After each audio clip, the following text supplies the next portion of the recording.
নমস্কার বন্ধুরা, আজ তৈরি করে দেখাবো একদম সম্পূর্ণ অন্যরকম একটা রেসিপি, গোলমরিচ চিকেন। চিকেনের একবার এই রেসিপিটা তৈরি করে দেখতে পারেন।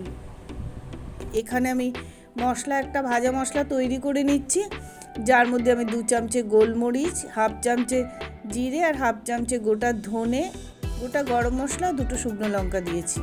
মশলাটা আমি কিন্তু খুব বেশি মিহি করে গুঁড়ো করব না, একটু দানা দানা মতন রেখে করব। এদিকে গ্যাসেতে কড়াই বসিয়ে একটু বাটার দিয়ে গোটা গরম মশলা দিয়ে প্রথমে চিকেনগুলোকে দিয়ে দিলাম। চিকেনটা একটু লাল লাল করে ভেজে নেব, তারপরে আমি এর মধ্যে মশলা দিয়ে দেবো। একটু ঢাকা দিয়ে দিচ্ছি।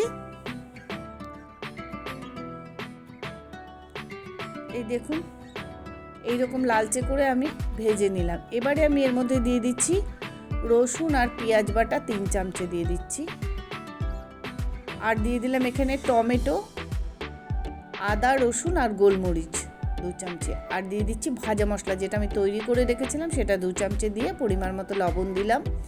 এবারে দিয়ে দিচ্ছি টক দই 3 চামচে দিয়ে সমস্ত কিছু কিন্তু খুব ভালোভাবে এবার আমি মিশিয়ে নেব। গ্যাসের ফ্লেমটাকে একটু বাড়িয়ে দিয়ে রান্না করে নিচ্ছি। মিনিট 3 আমি ভালোভাবে কষিয়ে নেব। দেখুন খুব সুন্দর একটা কালার এসছে। কিন্তু চিকেনের এই রেসিপিটা কিন্তু তৈরি করতে সময় খুবই কম লাগে আর খেতেও কিন্তু খুবই সুস্বাদু হয়।